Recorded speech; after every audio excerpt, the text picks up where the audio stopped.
guys, it's Captain Mike Tragarz here.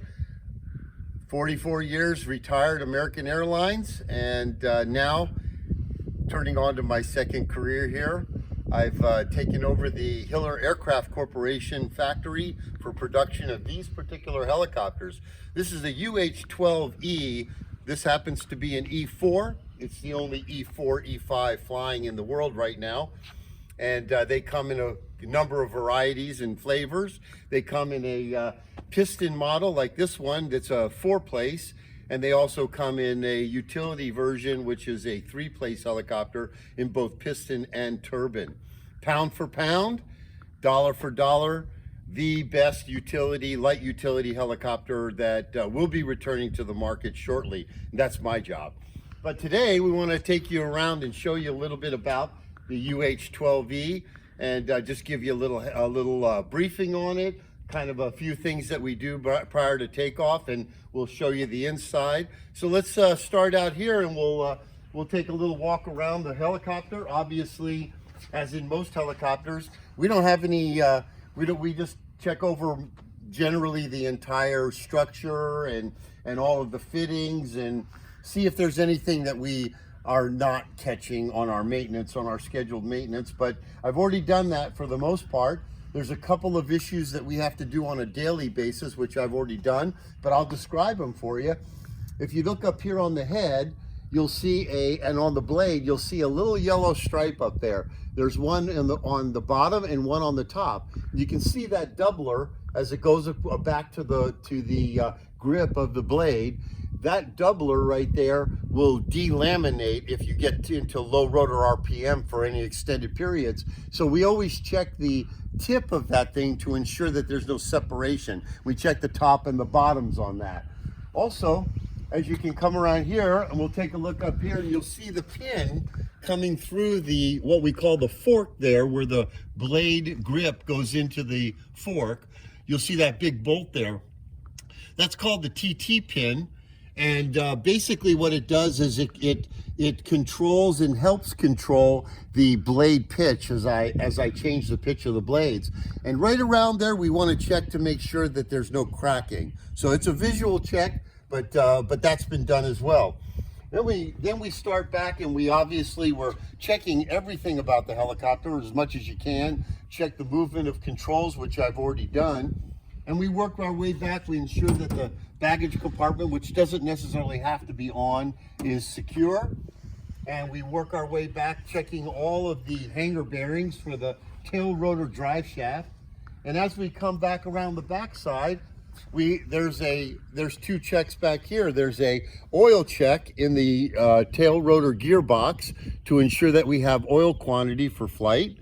And we check our tail rotor blades, which is another required inspection prior to each leg of the journey. And there's little holes here that go all the way through the tail rotor blade. When I look through there, I can actually see all the way through the tail rotor blade. And this is checked after each leg of the flight. And the reason for that is that should a bees or dirt we operate a lot, obviously, in very remote areas, dusty, dirty areas. And if this hole gets clogged up, the blades they become unbalanced, and they basically can be damaged in flight. So we check that. We move around the helicopter. The battery in this particular helicopter is located in the back for weight and balance purposes. However, it has 3 or 4 separate locations it can be. It can be here, it can be in a box that's located underneath the tail boom here, and it can be on the main deck of the helicopter on the other side. Last place it could be is up in the flight deck in front of the instrument panel, which I'll show you in a minute. Also, if you look back here, one other thing I'd like to point out is you see this little weight back here. This is a movable weight. They come in 2 varieties, 9 and 13 pounds. This happens to be the 13-pound model. And basically, depending on the configuration with people and loads that you're carrying, this moves from the flight deck back here to this position. And today we're going to be flying it with this in this position. moving forward here, this helicopter has a VO540 Lycoming engine on it. It's 305 horsepower, and it's probably one of the most powerful light utility helicopters engines out on the market. It has the same engine as a Robinson R44. However, it's a little bit different because of the transmission. The transmissions generally in the helicopter are your limiting factor. And in this particular case, the strongest transmission out there is on the Hiller, and we are allowed to pull all 305 horsepower out of this engine. It's actually rated to 325, but it's derated to 305. Twin carburetors, both barometric carburetors, so there's no mixture controls. It's either on or off, and they automatically adjust for barometric altitude. This is because this engine is situated in a vertical component, the oil sumps, it's called a dry sump system. So the oil drains out of the engine back into a small reservoir at the bottom, very small, that you can't hardly see down there. But this big tank right here, all the oil drains back into this tank. It's a split tank system.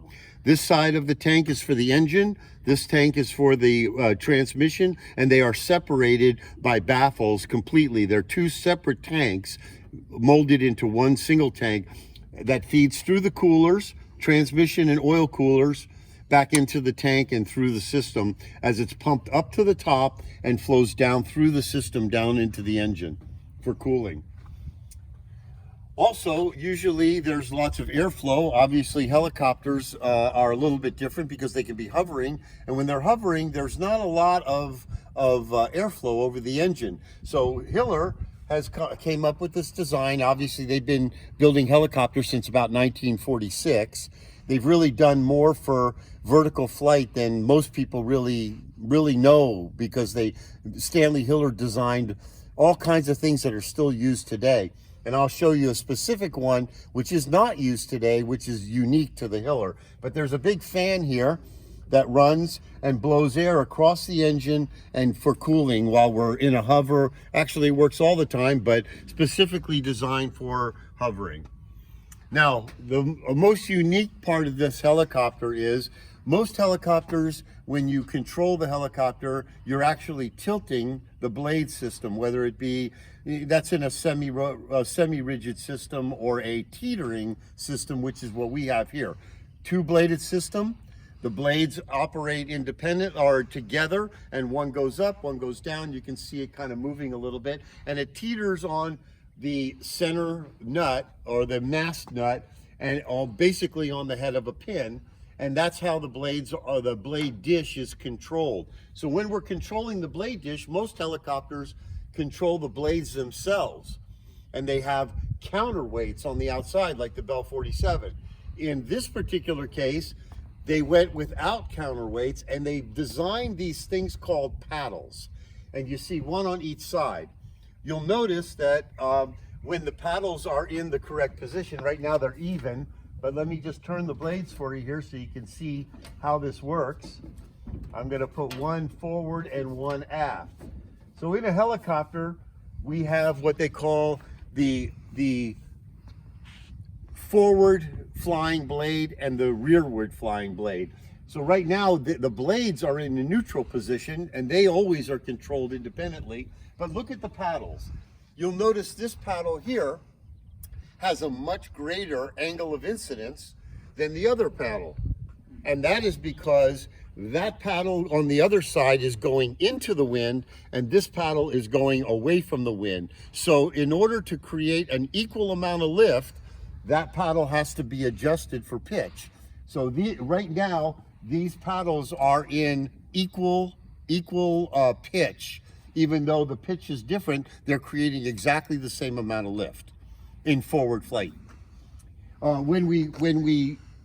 As we spin the helicopter up, as you'll see, once the helicopter blades are turning at their rated speed, it's actually a big dish, if you will. And so to control that dish, we use our cyclic control, and we tilt the blades, or the dish, if you will, in whatever direction we want to fly. and those paddles will actually assist us in adjusting the angle or the degree of angle of the blades as we move. We want to go backwards, we're pulling back. These blades are 90 degrees out of sync, and they create that ability to control that dish in 360 degree angles. So we move over here to the inside of the helicopter. Now, like I said, in most of the UH-12s are all three-place, which is this bench seat in the back. The pilot sits in the middle if it's a single pilot operation. And if there's two people, the pilot has the option of sitting on the left side. And all of these helicopters are generally equipped with dual controls. This particular helicopter is not.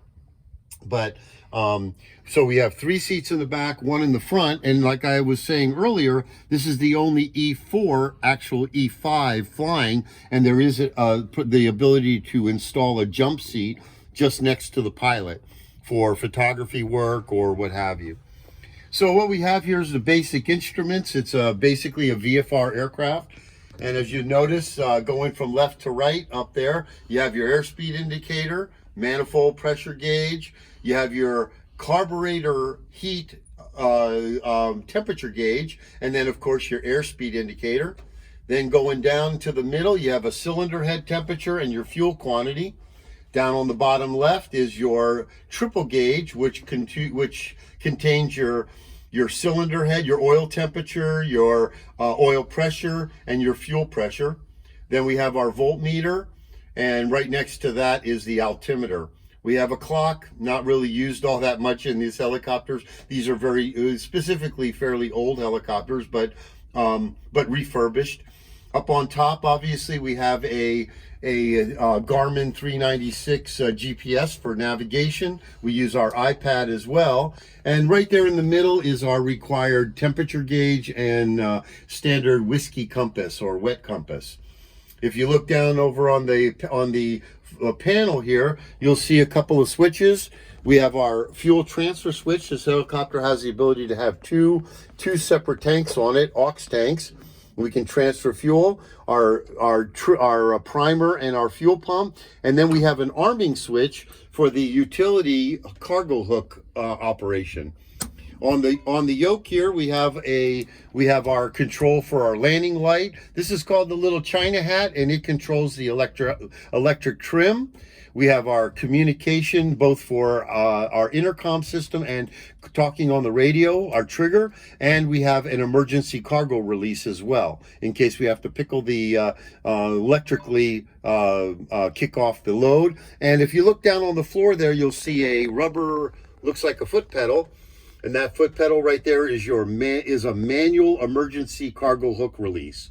Obviously, what we have here is our anti-torque pedals or our rudder pedals for those of you that are fixed wing related. Same basic thing, but it controls the pitch of the blades of the tail rotor to control the direction of the nose and the direction of basically the direction of the nose is flying. As in a helicopter, it doesn't really matter which direction it's flying. We can choose any direction and in any orientation.